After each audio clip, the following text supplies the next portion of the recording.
Thank you for watching our video. Please give us a big like, subscribe to our channel for new videos every day with amazing cars. Leave us your opinion in the comment section on the video.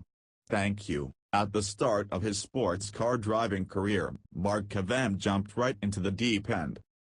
The first time I ever did it was the 24 Hours of Daytona in 2014, Kvamme said. It was pretty crazy going around in the Porsche and seeing Fittipaldi go by and Rahal go by. I am going, these guys are crazy. Well, it took me through the roar. Before the Rolex 24 test, a couple of days, I got my feet underneath me and the rest has been history. Kvamme was a total racing neophyte when he arrived at Daytona in 2014. He just hadn't raced sports cars. Nor had he really raced on paved racetracks. As a kid, I did motorcycle racing, he said. Then, I fell into computers, so I didn't race for, like, 20 years and then I got into off-road dirt track racing. I did that for a little bit, and then a buddy of mine knew the France family. He said, "Hey, Mark, you should go do sports car racing." Unbeknownst to them, I had never been in a sports car, I'd never been on a racetrack. Since then, Kvamme has been on plenty of racetracks.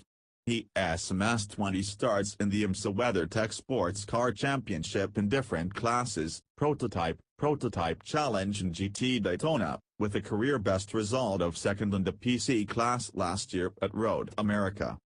In January, Kvamme made his fifth consecutive start in the Rolex 24 at Daytona, sharing the number 96 Turner Motorsport BMW M3 GT3 with Jens Klingman, Martin Tomczyk, Don Yound, and Cameron Lawrence. And since the beginning of 2017, Kvamme has been a full-time competitor in the Porsche GT3 Cup Challenge USA.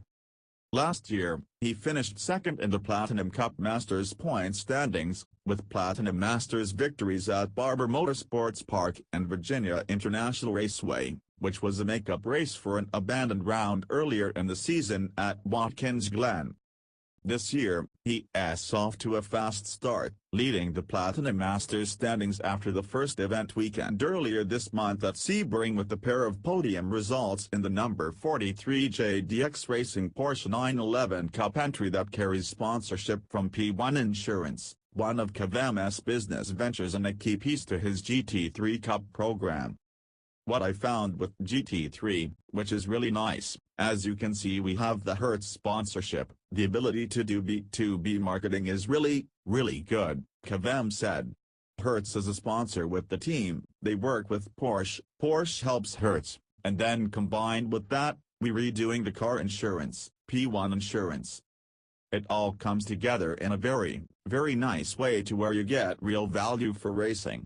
I love to race, I have a ton of fun, but now the sponsors get real value.